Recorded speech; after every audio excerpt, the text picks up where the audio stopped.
Feminine Furious, a podcast where pop culture meets a feminine framing. I am your host, Julia Rose Portella, and today we are diving into the deal, chapters 21 to 30. Just a little note before we dive in, I would like to let you know that next episode, next Friday, we are going to the end. So 31 to the end. And then we'll be watching the show together. Hopefully you guys have Amazon Prime. I feel like who doesn't? No, I guess some people maybe really don't. But before we dive into today's episode, let me tell you how you can support and follow the podcast. You can subscribe anywhere you get your podcast, leave a review, comment, etc.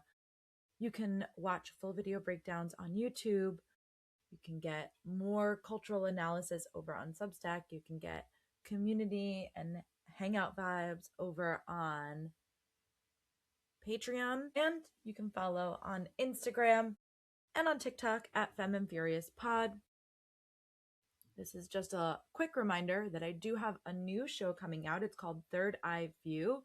It will be focusing on pop culture and spirituality. So if you like when we dive into those more spiritual topics, you can go find that. It will be out in the world on May 6th for everyone to listen to. It's wherever you get your podcast as well. It will be on YouTube, all that good stuff. I will tell you where to find it once it's out in the world. But thank you for listening. Thank you for being here. Thank you for 1 full year.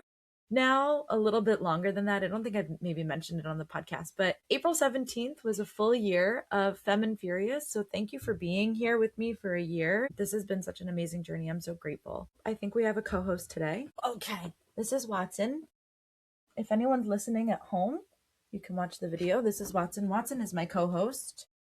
Yeah, I know you just want to be in this position. Okay.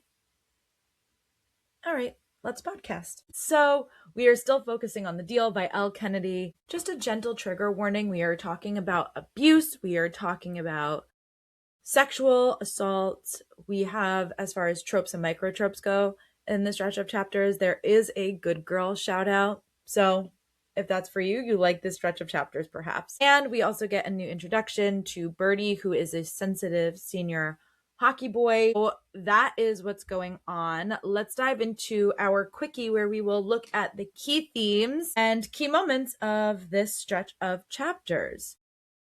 The first thing that really stands out to me is the tension between control and vulnerability as far as like Hannah's sexual healing goes. We first see this tension explode when Hannah is drunk and Garrett compares her to like these different eras of Miley Cyrus, which tells us a lot more about Garrett, and it reveals how he reads her shifting identity in this moment, except the way that Garrett talks about things is why he's not my favorite MMC. So he goes, she's gone from Disney Channel Miley Cyrus to full-on twerk mode Miley, and it's officially time for me to put a stop to it before she moves straight to let's make a sex tape Miley. Wait, has Miley ever made a sex tape? Fuck, who am I kidding? Of course she has. You know what I have to say to that?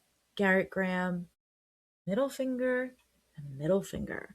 Because this is taking somebody's external persona and presuming sexual context from it, particularly for women. So like, oh, if a woman dresses like Miley and twerks, it suddenly means that she needs to have a sex tape out in the world. I just simply can't get behind Garrett Graham. I have a feeling he will be a lot more palatable in the show. And I'm sorry if you're listening along to this every week and you're like, but Garrett Graham is my ideal. I'm sorry.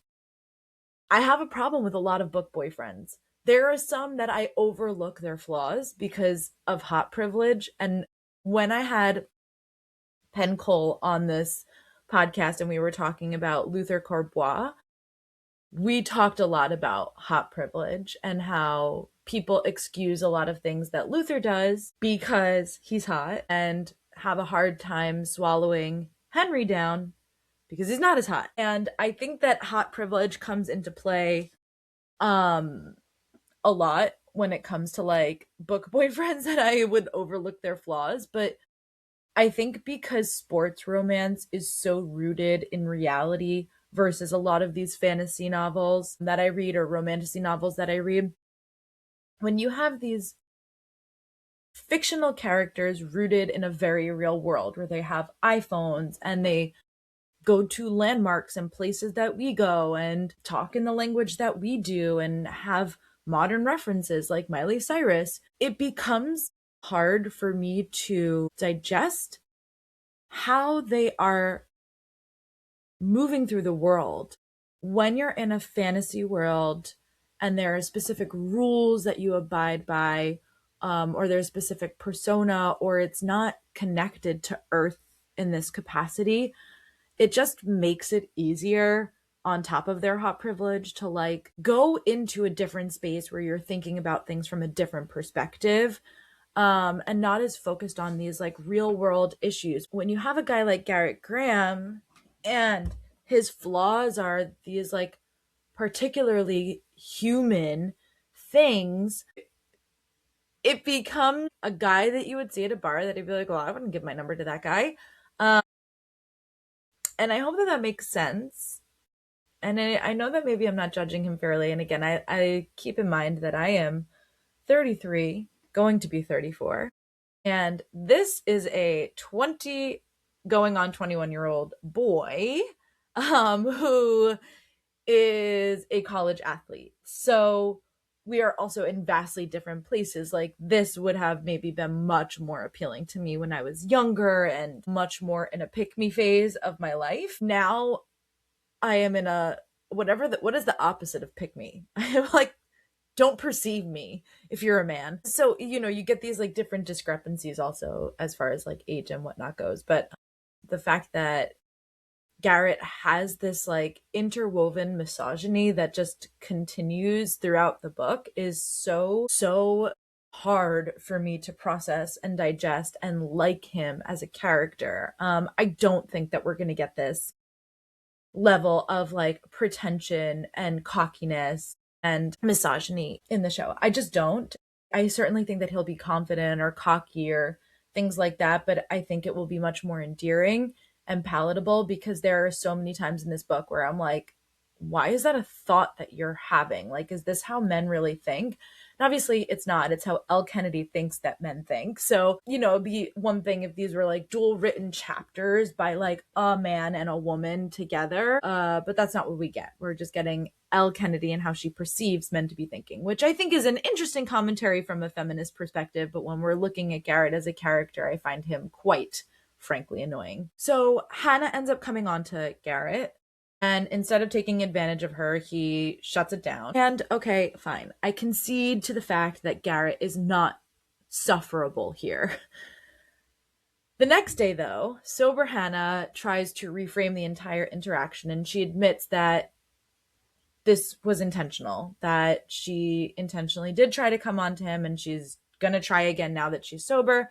And she wants to sleep with Garrett, but she wants to do it in a way that it is a controlled experiment for her, a test run, so to speak, for her to push past her trauma before she can really jump into something with Justin. She even says, with Garrett, it can be just about the sex, trying to put the pieces of my sexuality back together without worrying about disappointing someone I love. So it's very calculated. It's almost clinical in this way that she's viewing this situation. Like she is trying to outmaneuver her own body and her own mind and her own emotions instead of just coping and dealing and moving through her healing process the way that she needs to. And I understand that when you're 20, turning 21, and you've had this incredible sexual trauma, like it's frustrating. You probably just want to feel quote unquote normal, like Hannah says, earlier in the book. But the way that she is like moving through this with Garrett is so clinical and very cold and not particularly the healthiest way to maybe approach one's healing. But who am I to say? Because these two people end up falling in love and getting married and having 2 children. So spoiler alert for the love song and Graham effect. Garrett doesn't buy any of this, by the way. When she propositions him again, he doesn't outright reject her, but he also doesn't give her like this big resounding yes. He kind of hovers in this really middle ground where clearly he's concerned that this isn't actually about desire for him, but about this pressure that she's putting on herself. So in the book, in chapter 22, there's a quote goes, "He grabs hold of my arm before I can hop off the bed. What the hell is going on, Wellesley? The concern in his eyes hurts more than his rejection. I practically begged him for sex, and he looks worried for me." So at this point, they've gotten so in tune with each other where Garrett knows that this isn't something that she does. And he witnessed her meltdown last night. He witnessed her get from drunk to drunker after this experience with her ex. And this tension keeps building and building until she finally cracks and tells him everything from the assault, about being drugged, about being raped, about how she can't orgasm with a man. And then she breaks down crying, and his response is so deeply sincere. And once again, hello, I concede. We like Garrett in this moment. He says, "Hey, come on, don't cry. It breaks my fucking heart to hear you cry."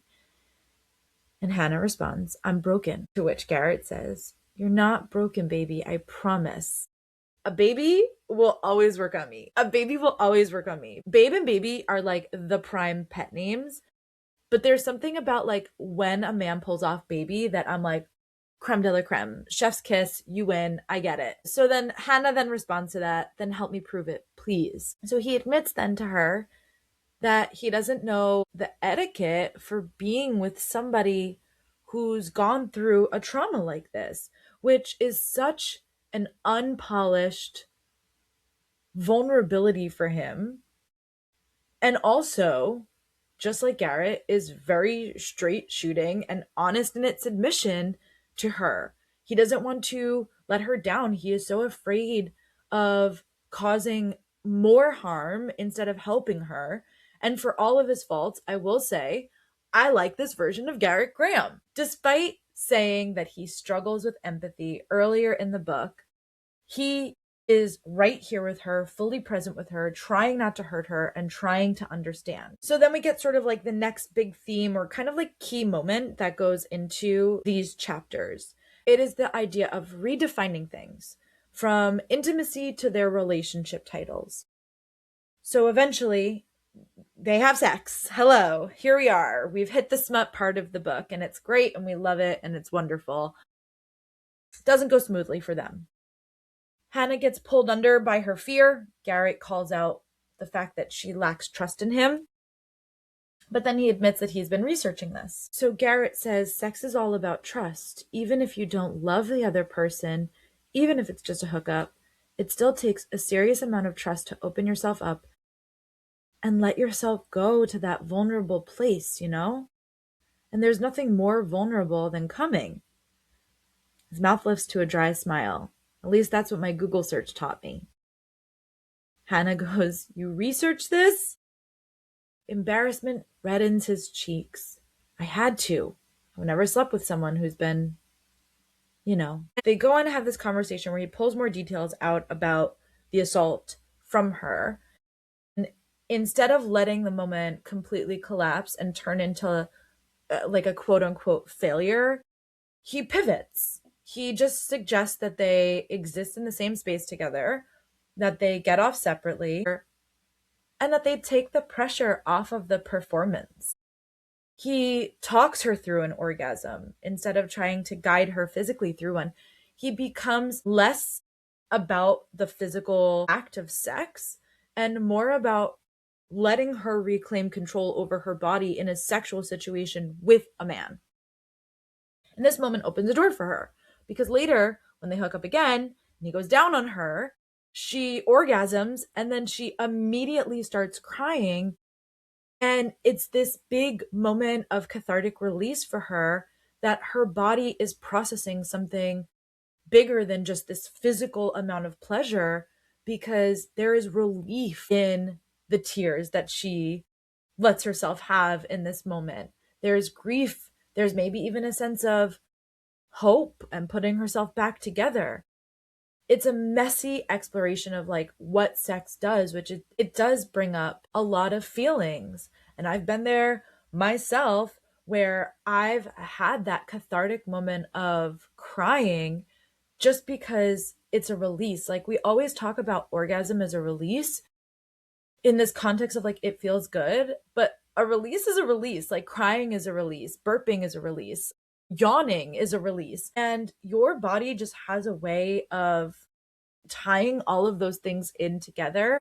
So to like give you a little sidebar, I can't tell you how many times I've given somebody a tarot reading or an astrology reading, and I have delivered a compassionate and empathetic, but very hard truth for somebody, and their stomach will start gurgling because they are trying to process and digest and move through what I've just taught them. Your body is always going to indicate to you what is happening and what is moving through you. And so, for so much of her trauma to be tied up in this feeling of not being able to orgasm, for her to be able to do it, it's a whole wave of emotion. It has so much more to do than with just the physical pleasure of an orgasm. In between all of this that's happening, Hannah is spiraling a little bit mentally. She feels like she should cancel her date on Justin, even though she and Garrett aren't actually together. So we've just had this beautiful moment where Garrett has helped redefine intimacy for Hannah. And now we're at this part of their relationship where they're going to have to redefine what this is, because they've been calling each other friends, but it's clearly getting a little bit more serious than that. Even if they have approached the sexual experiences that they are building together in this very experimental, clinical kind of way, there's this unspoken emotional entanglement that is forming between the two of them. There's something clearly brewing. We can see it, we can feel it. Despite everything that is happening between the two of them, their relationship is still completely undefined, and the story keeps poking at this ambiguity. So this is in chapter 30. Quote from the book goes, "The moment Hannah spots me, she wanders away from her friends and walks over to me. Hey." She looks surprisingly shy and she hesitates, as if she's not sure if she should hug or kiss me. I solve the dilemma by doing both. As I brush my lips over hers, I hear a victorious, "I knew it," echo from her friend's direction. Literally, his coach then says later, as he's getting on the bus after that whole interaction, he says, "She's cute, girlfriend." And Garrett says, "No idea." Right after he kisses her, her friends kind of go like, "Uh-huh, we knew it." He says to Hannah, "Keeping us a secret from your friends, huh? Us?" She raises her eyebrows. "I didn't realize we were an us." Now Garrett thinks, now is definitely not the time to discuss the status of our relationship, if it even is one. So both of them are kind of questioning, like, what's happening here? The tension is amplified by this like external pressure because Logan has asked for a pass to date Hannah if things don't work out between Garrett and Hannah, which is both absurd and like really telling about her place in this friend group at this point. And then there's still Justin, who's looming in the background as this original plan for Hannah to connect with. When Logan mentions that Justin has a date with Hannah at the end of this chapter, Garrett is forced to confront the reality that this was all supposed to lead somewhere else. That the original plan was for him to help her get into a date or a relationship with Justin. And now he's stuck in this in-between space, unsure if what happened over the past week between them changes the rules of what they have been doing or not. Which sort of leads me to the next big thing that happens, which is like the growth that they have through this relationship. Outside of the confidence that she's building with Garrett and her sexual evolution, we see that Hannah is starting to shift in other areas of her life too. After talking with Allie, she shows up late to rehearsal and doesn't apologize to Cass when he calls her out for it. It signals a big change because she is no longer shrinking herself to make other people comfortable anymore, particularly Cass, who has been a complete douche canoe to her the entire book. Some of Garrett's confidence is rubbing off on her, and we love this for Hannah. That confidence bleeds into how she then exists with Garrett as well. When he asks her to stay at his house, while he's at practice, she does. She doesn't skedaddle off. She doesn't feel afraid. And then she cooks for all of the guys. She feels confident enough to do that, even though Garrett was the one that asked her to stay and let Tucker cook when they got home. And she was like, you know what? I'm just going to cook for all of these people that I'm starting to really care about. She is inserting herself into his world in a very domestic, very grounded way. And things are starting to feel very real. Garrett, meanwhile, is also having his own character evolution. We get hints of it early on, but we really fully understand what kind of abuse that Garrett has experienced in his own life in chapter 29, when we learn a little bit more about why he hates Halloween. It's tied to the first time that his father hit him, and layered on top of all of this physical trauma that he is experiencing is the grief of losing his mother. And that kind of trauma reframes a lot of his behavior throughout the book. It explains a lot of the control of his image, the way that he tries to put out one persona but sort of acts a different way, behind closed doors, his very intentional guardedness, and the way that he tends to overinvest in hockey, particularly to avoid these like deep emotional connections. Like his deepest emotional connections are with his buddies that he plays hockey with. Is that a bad thing? No. But Hannah tilts his world off that axis a little bit by giving him another entry point. Because with Hannah, he starts to open up. I think one of my favorite parts of the book comes in this stretch of chapters when he gets emotional about the fact that he didn't know her name. When he speaks, it's so nonsensical, I'm genuinely caught off guard. I thought your name started with an M. You thought my name was Nana?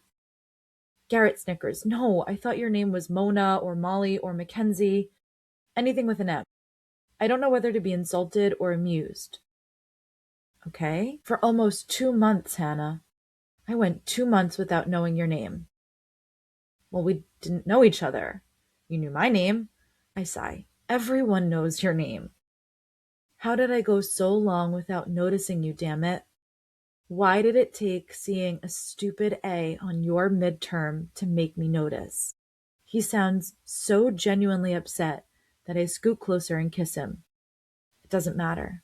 You know me now. Okay, it goes on and on. There's a little bit of sexual stuff in there. I'm not shying away from reading smut on this podcast, by the way. I'm just shortening the length that we are rereading the book together. He then says, I also know that I like you. And Hannah goes, I like you too. And he goes, I'm serious. I really fucking like you. So this is like this big moment where they're really evolving through this relationship. Like the fact that Garrett can be vulnerable with Hannah is a part of why he likes being with her. And he never had to worry about any of that when he was dating girls like Kendall, because they didn't even know his favorite color. He was skipping over the like get to know you 101 both ways. So when he calls Kendall out on this, it's like he has not formed any of these deep, vulnerable, emotional connections with people. They're not even situationships. They are genuinely just casual sex that he's having, even if it's for a prolonged period of time. With Hannah, he's having so much more emotional depth in the past month that he's known her, that he's starting to really feel his feelings. And you know what, Garrett, kudos to you, buddy. Okay, so some key moments from chapters 21 to 30. We have Hannah drunkenly coming on to Garrett. We have her trauma confession and Garrett's emotional response to that. We have the pivot from failed sex to guided intimacy, which I love. We have Hannah orgasming and crying as an emotional release. We have Garrett opening up about his father in Halloween. I actually think this is one of like the saddest confessions that we get, where he talks about his mother as an abuse victim. Tells Hannah, when she died of lung cancer, I was relieved because it meant she didn't have to suffer anymore. Hannah says she could have left him. Garrett then says, he would have killed her before he let that happen. Nobody leaves Phil Graham. Nobody divorces him because that would leave a black stain on his pristine reputation, and he can't have that. He doesn't drink or have problems with substance abuse, if that's what you're wondering. He's just sick, I guess. He loses his temper at the drop of a hat, and the only way he knows how to solve problems is with his fists. He's a fucking narcissist, too. I've never known anyone who's so full of himself, so fucking arrogant. My mother and I were just props to him. Trophy wife, trophy son. He doesn't give a shit about anyone but himself. And this is a big deal for him. He literally goes on to say, I've never told anyone about this before, not Logan or Tuck, not even Birdie, the master of keeping secrets. Anything related to my father, I keep to myself. Because the sad truth is, too many people out there would be tempted to sell the story to make a few bucks. That's dark. I mean, having this abusive father who's a national athlete, national star, and feeling like you can't even tell your closest friends because as much as you trust them, there's always the slight chance that that person could turn around and betray you and sell the story. And the fear of what that would mean for Garrett outweighs any comfort that he wants to even seek within his friends. So I feel like this is the first time in chapters 21 to 30 that, putting the misogyny and the chauvinist in him aside, we really start to understand Garrett, and we really start to understand how bad this is, how dark this is, how difficult his life has been without his mother. The fact that he tells her that he's relieved that his mother is dead because that's the only way she was going to get out of the situation. It has to fuck up your brain to think like that. And for that, I can see why he is maybe a little compartmentalized. We then have Garrett admitting that he likes her. We have the soft claim kiss after the Harvard game. And then we have the Justin reveal and the relationship ambiguity and the tension between them. And that's how we end. We're getting to the final act next week. We will be looking at all of that then. That is our episode for today. It is genuinely a quickie. Thank you so much for listening to this week's episode. I will be back on Sunday talking about Margot's Got Money Troubles, episode 5, Flamingos. I loved this episode. I can't wait to talk about it. A lot of diversion from the book. Can't wait. I will be back on Tuesday with Euphoria. We'll see how it goes. I don't know what I'm feeling. Lots of things. I'm nervous for next episode. I will be back next Friday with our final episode of The Deal. And so we are going to the end of the book. Then we will be watching the TV show together. We are doing episodes 1 through 4, then 4 through 8. You can binge it all. I'm going to binge it all. But we're going to break it down because I think it's going to be a lot to talk about. And I want to make sure that we give the show its due. Just to give you some hello, hi, here's where we're going. We're going to be sort of in this romantic book to screen adaptation for a little bit. So if you are a bookish babe and you're looking to follow along, I'm currently reading Every Summer After, which is also getting adapted on Amazon Prime. That will be out in June. So we're going to cover that on the show. So we'll be diving into that. I am also going to be covering Yesteryear. So if you haven't heard about this book, in the off chance that you haven't heard about it, the book focuses on a trad wife influencer that ends up going back in time. This is the synopsis. I haven't read any of it. And now has to live through this experience of the things that she preached as a trad wife influencer. So it's talking about a lot of right-wing women and is designed to be satirical, but I have a feeling that we're going to have a lot of really good, rich feminist conversations to have about this. So I'm doing that at some point because Anne Hathaway just bought the rights for it. I don't know if it's going to be a movie or a TV series, but we're going to cover that. The Love Hypothesis is also coming. So I have not read this Ali Hazelwood book. I feel like I am the only person that hasn't read it on planet Earth. So we're reading it together. I will give you the details of all of this next week when we end and we start to get into the next stuff that we're going to be doing. But if you're a book to screen babe, which I am, I love talking about book to screen adaptations.